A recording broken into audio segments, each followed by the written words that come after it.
What if I told you that every volcano on Earth, yes, all of them, erupted at the exact same time?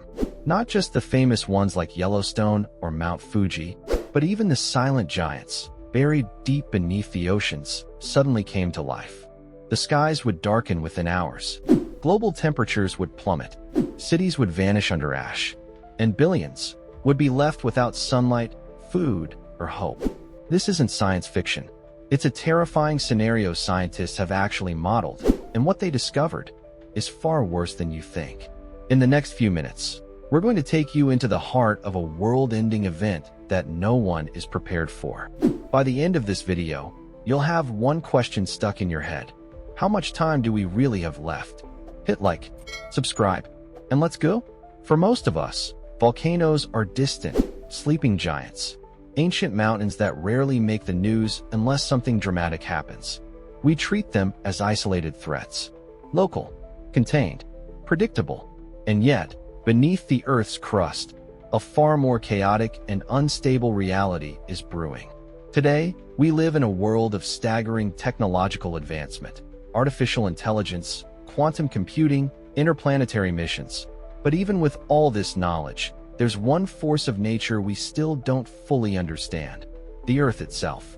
Beneath our cities, oceans, and continents lies a churning, molten engine, the mantle, carrying pressure and heat on a scale almost unimaginable.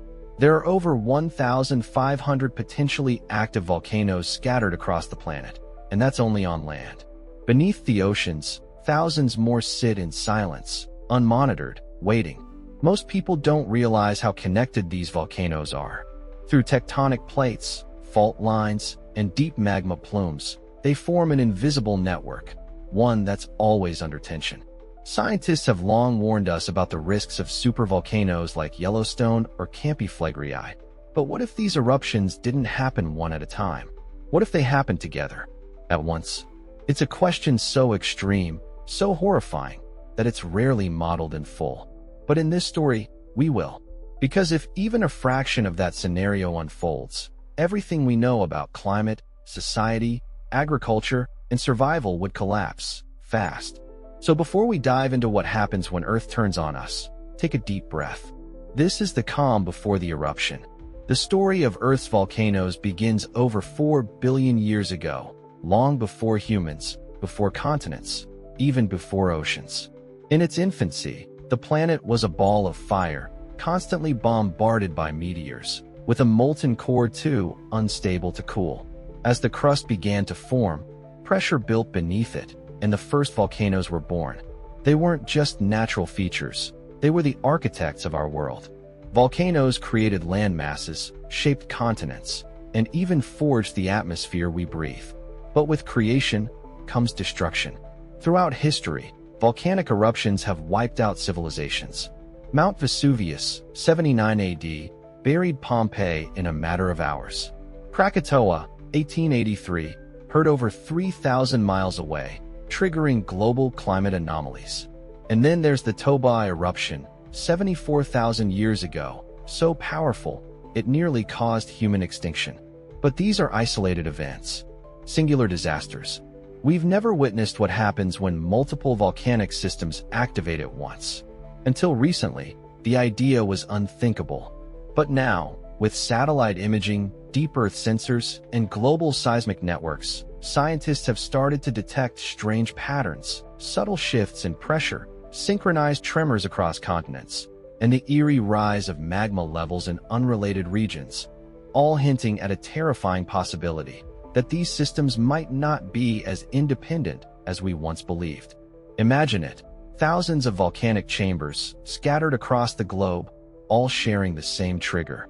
A domino effect set in motion not by chance, but by something deeper, older, and far more powerful than we understand. Suddenly, the question isn't if this could happen, but whether it already has. The countdown may have started, and we didn't even notice. Today, scientists monitor volcanic activity with unprecedented precision, satellites scanning thermal signatures, deep sensors tracking seismic swells, and AI systems analyzing tremor patterns in real time. And yet, over the past decade, something unusual has been unfolding. A rising number of volcanoes are becoming restless at the same time.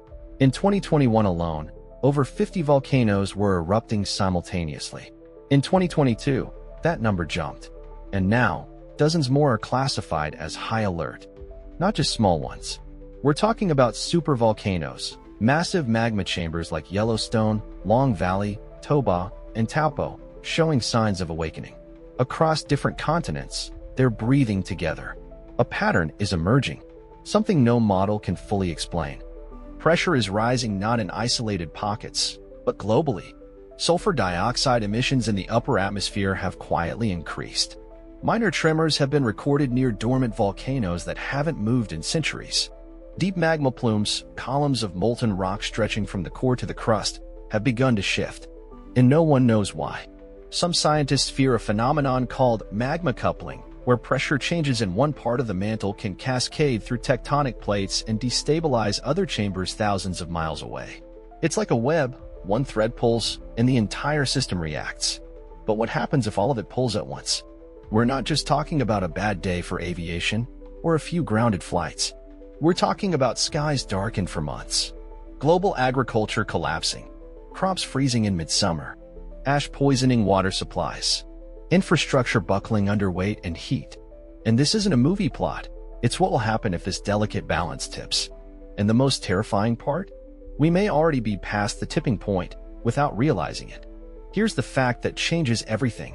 Earth's volcanoes might not be independent systems at all, but one massive, interconnected pressure valve. What if every eruption we've ever witnessed was just a symptom, a release to prevent something worse?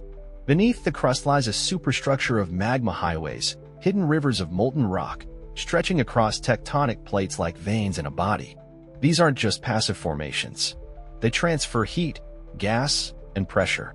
And according to recent geophysical simulations, disturbances in one part of this system can send shockwaves, literal and energetic, across thousands of kilometers.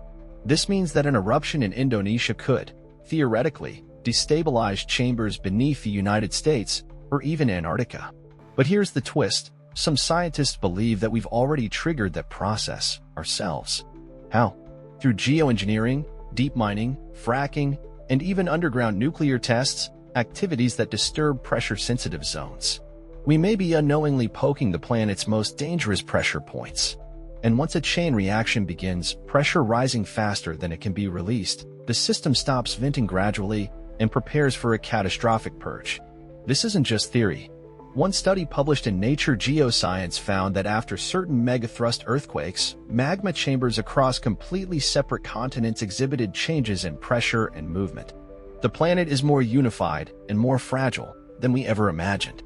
And here's where it gets worse. Models show that if just 3 supervolcanoes erupted in the same month, the global temperature would drop by over 10 degrees Celsius. That's enough to trigger mass famine, collapse ecosystems, and begin what scientists call a volcanic winter. So ask yourself this. If Earth is one pressure system and it's already leaking, what happens when it finally blows? Modern science has made incredible progress in monitoring Earth's seismic and volcanic activity. We now have global networks of seismometers, satellites that scan thermal anomalies from space, and advanced AI systems trained to detect volcanic tremors days or even weeks before an eruption. In Iceland, deep drilling projects have given us rare access to magma chambers. In Japan and Italy, early warning systems track gas emissions, ground deformation, and harmonic tremors in real time. And still, even with all this data, we remain dangerously in the dark. Why? Because we can only monitor what we know exists. Most of Earth's volcanic systems lie beneath the oceans, unmapped, unmeasured, and undisturbed for now. These underwater giants may be key to understanding the planet's true behavior. Recently, deep-sea probes discovered entire chains of active volcanoes in the Pacific and Atlantic that had never been documented before, some larger than anything on land. What's more disturbing is that subtle pressure changes across these regions appear to be happening in sync. One 2023 study used satellite gravimetry to detect mass shifts in Earth's crust. Essentially, it showed magma moving before seismic activity even begins. That means eruptions could be brewing quietly, long before any human warning system picks it up. We're learning, yes. But the more we learn, the more we realize how fragile the balance is. Technology can give us seconds, maybe minutes of warning, but it can't stop what's coming. And the terrifying part? The data suggests that whatever's happening underground, it's accelerating. So while we chase answers with telescopes, algorithms, and drilling rigs, the Earth may already be counting down to its own release. Quiet, patient, inevitable. Not all scientists agree on what's really happening beneath our feet. Some argue that the data we're seeing, rising magma, synchronized pressure zones, unusual gas emissions, could just be part of a natural cycle, one that spans thousands of years. According to this theory, Earth regularly purges itself through waves of volcanic activity, balancing internal pressure to avoid even greater tectonic collapse. If true, what's coming isn't a glitch, it's maintenance. But others believe something far more unsettling. A growing number of geophysicists and environmental theorists point to human interference as the silent catalyst. Decades of fossil fuel extraction, deep drilling, mass deforestation, underground detonations, each one a needle into the planet's skin. Add climate change to the mix, and you get thermal stress on tectonic plates, ice melt relieving pressure on dormant volcanoes, and ocean levels shifting weight distribution across the crust. In short, we may have triggered the countdown ourselves. Still, there's a darker theory, one almost taboo in scientific circles. Some suggest that Earth's core may be entering a destabilization phase. The magnetic field has been weakening. The poles are drifting. Could it be that the planet is preparing for something bigger? A reset? What if supervolcanic eruptions aren't the threat, but the response? Nature's failsafe when a species grows too fast, consumes too much, and forgets its place. Progress has brought us medicine, machines, and marvels. But every step forward has cost the planet something it can't replace. And now, we may be approaching the bill. So ask yourself, was our age of innovation worth it? If the price is extinction? When the chain reaction begins, it won't feel like an explosion, not at first. It'll be subtle. Skies dimming slightly. Flights rerouted. News anchors reporting on unusual activity in multiple regions. Then ash. So much ash. Entire skylines vanishing behind blackened clouds. Crops failing. Rivers poisoned. Power grids faltering from volcanic lightning and relentless fallout. Within weeks, temperatures will plunge. Not by degrees, but by decades. Global agriculture collapses. Trade stops. Panic spreads faster than the ash. Suddenly, supply chains, once taken for granted, are gone. Supermarkets empty. Clean water becomes currency. Governments declare martial law. Satellites fail. Communication breaks. And cities, so proud, so untouchable, become fragile islands in a hostile world. This is not the future. This is the outcome of the scenario we've just outlined. And the impact? Not just ecological, existential. What survives a volcanic winter isn't just a species, it's a mindset. In the ashes of our overconfidence, something new emerges. Communities that hoarded resources are hated. Those who warned us, ignored for decades, are remembered. New scientific priorities rise. Geothermal containment, planetary risk management, survival bioengineering. But it's too late for billions. The true cost of ignoring the warnings isn't just death, it's regression. Rebuilding a world without infrastructure, without satellites, without memory. A world where the next generation grows up never knowing sunlight without ash. And even if some survive, they'll carry the burden of a civilization that could have prevented it. So when the dust begins to settle, literally and metaphorically, we're left with a question. Will we rebuild the same world that caused the collapse? Or will we finally learn what the planet tried to tell us all along? In the end, it's not about volcanoes. Not really. It's about us. Our choices. Our arrogance. Our willingness to ignore the deep, slow warnings written in the Earth's skin. We built a civilization on the illusion of permanence. Glass towers, concrete empires, digital dreams. All while the ground beneath us remained restless. Now we're forced to face a question we've long avoided. Will we adapt, or will we vanish? Humanity stands at a crossroad. On one side is the path we've always taken: exploit, consume, expand. On the other, a radical shift: restraint, balance, humility. It's not a comfortable choice. It means changing everything. How we build, how we eat, how we power our cities. It means listening to science not just when it's convenient, but when it's hard. Some argue it's too late, that the system is already collapsing, but others believe we still have time, barely. Time to invest in early detection systems, to move populations away from fragile zones, to stop playing God with Earth's crust. This is more than a geological threat. It's a test of maturity. The planet has always spoken in slow, powerful language: tectonic shifts, magnetic drifts, eruptions. We've been too loud to hear it. Until now. So what future do we choose? A world forever chasing growth, blind to the cracks beneath it? Or one that finally respects the force it was built upon? Because make no mistake, the Earth doesn't need us to survive, but we desperately need it. And maybe, just maybe, survival starts with accepting that we are not in control. Not anymore. Remember how we began? The question that seemed too big to be real. What if every volcano erupted at once? Back then, it felt like science fiction, an impossible what if. But now, maybe it doesn't feel so far away. Because you've seen the signs.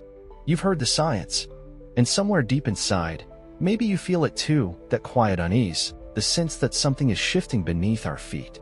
This isn't a story about fear. It's a story about responsibility, about humility, about listening to the planet we've ignored for far too long. I'll be honest with you. When I first came across the data, I didn't sleep well for days. The realization that something so massive, so ancient, could end everything we've built without warning shook me. And it should shake you too. Because this isn't just about numbers or lava or ash. It's about how fragile our world really is, and how little time we might have to protect it. So I'm asking you, not as a narrator, but as another human being on this planet, what do you think we should do? Do you believe we're ready to face a force older than history itself? Or are we still pretending we're untouchable? Scroll down, leave a comment. Tell me, if the Earth started breaking open tomorrow, right where you are, what would be the first thing you'd regret? Because in the end, the scariest part of this story isn't the eruption. It's that we might see it coming and still do nothing.